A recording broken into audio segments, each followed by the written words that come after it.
Having a rental property does not have to be stressful. There are a few things that you can do to help reduce or even eliminate stress altogether when owning a rental property.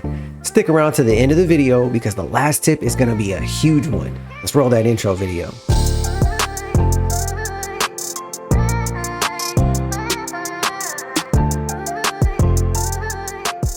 So welcome everyone to Real Estate Talk. My name is Zach. Here on the channel, my goal is to make real estate easy for everyone, including you.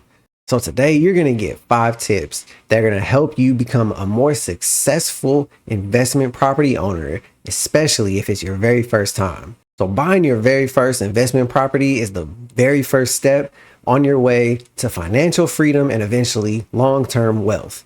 But along the way, it can be very stressful, especially in the beginning. If you have no idea what you're doing, if you get lost or confused, it seems like there's just so much to do. Well, fear not, because I'm going to give you some tips starting right now with tip number 1. Tip number 1 is screen your tenants before they move in. I can't stress this enough. Screening your tenants will save you a lot of headaches. Check their credit. Verify their income, check with the past landlords to see how were they as a tenant. Did they leave the last place that they were in a complete wreck? Or did they leave it spick and span, perfectly clean, no holes in the walls? Checking by doing this first tip, you're going to avoid things like having to go through an eviction process potentially. You're going to have to go not deal with going through the potential headaches of trying to take them to small claims court because they damaged the property like a whole lot more than the security deposit is going to cover. So please screen your tenants thoroughly check them out. Verify everything that you can before they move in. Tip number 2, have a good maintenance team in place. And if you can, have a good home warranty plan as well. Having that team or maybe a handyman will come in handy. You never know when you're going to need them. You never know when a faucet is going to start leaking. You never know when the toilet isn't going to flush or something's going to get backed up. So just having a simple handyman that you can call on, that's reliable, that's not too expensive, that will help you out, that knows a lot about just maintenance. Maybe there's a specific company in your area that specifically deals with all of these maintenance items for rentals. Having that is key. Also, having a good home warranty plan is an amazing idea. Washing machines, dryers, fridges, all kinds of things can break, especially out here in the South where we're talking about an AC. Oh my God, if your AC goes out, if your tenants start to get hot, they can get frustrated. They can get upset at you. It could potentially make them not want to renew with you if you don't hop on things right away. So just having things like that in place will come in handy. I guarantee it. So before we go any further, have you subscribed to the channel yet to get the best possible tips for real estate? This channel covers all things real estate, from investment homes to rental properties to apartment complexes, personal homes, loans, everything about real estate is here on this channel. So go ahead, hit that subscribe button. It's right there. Okay, tip number 3, have money set aside for when, not if, things will break and go wrong. I guarantee you, this is inevitable. Having a rental property, something is bound to break. Something is bound to go wrong. Something is bound to leak. So having a set aside fund, maybe you have a specific checking account for your rentals, having some money set aside in that account available at all times that you do not touch is key for having a rental property. This is going to help you feel so much more prepared having something set aside for when something happens. Sure, when it happens, you're not going to like it, but at least you're prepared and can fix it and solve the problem. So what I like to do is initially, when I first buy the property, I like to try to set a couple of thousand aside just to initially get started. And then as I go on, I like to try to take, depending on the cash flow amount, maybe 5 to 10% of the cash flow profit. I take that and I set that in an account and I don't touch it just to kind of build it up as I go.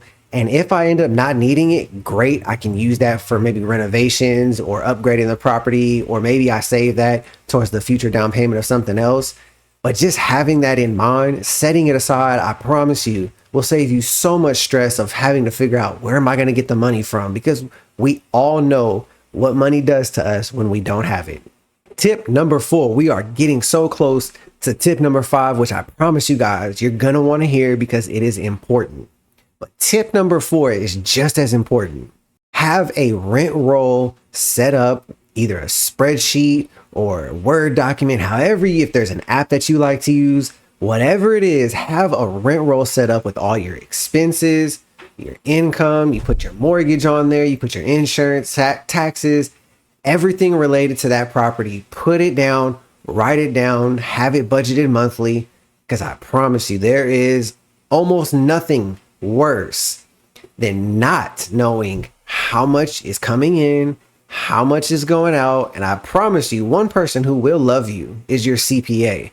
When you can say, hey, here's everything that I have coming in, going out, expenses, everything's labeled, your CPA is going to love you for it. I promise. Okay, tip number 5. We are finally here. Tip number 5 is a huge one because this one tip right here, if you don't do any of these other tips, this one tip right here can save you headaches, money, time, everything you could possibly think of that could stress you out. This one thing can either take it all away or drastically reduce the amount of stress you have. Tip number 5, hire a good property manager.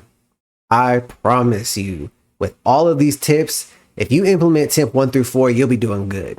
But if you do tip number 5, this will take owning a property to another level for you. They will save you on so many headaches. They handle everything for you, from collecting the rents to getting good qualified tenants. They will even handle eviction processes for you. Really, the only time that you have to get involved is when there is a major decision that has to be made. If something major happens to the property, they'll call you and say, hey, what do you want to do? But please, if you can, hire a property manager. And for all of those people out there who are going to say, well, why would I want to have that as an extra expense? Well, guess what? Expenses on your rental property is a tax write-off. So it's not a negative thing. There's nothing negative about it. Only if you hire a good property manager. If you hire a bad one, don't expect good results. So after going through some of these tips, I'd like to hear from you guys. I'd like for y'all to tell me if you currently own some rental properties. What are some of the stressful things you've been through? Put it down in the comments below. If you haven't gotten a rental property yet and you are stressed out or thinking about it and you're like, I just don't want to deal with certain things, put that down in the comments below of what you're worried about. Put that down in the comments telling me what are some stressful things that you might be worried about. I'd love to hear from you guys. So again, thank you for watching. If you want to check out more videos on investment properties, I'm going to put a playlist right here for you to watch.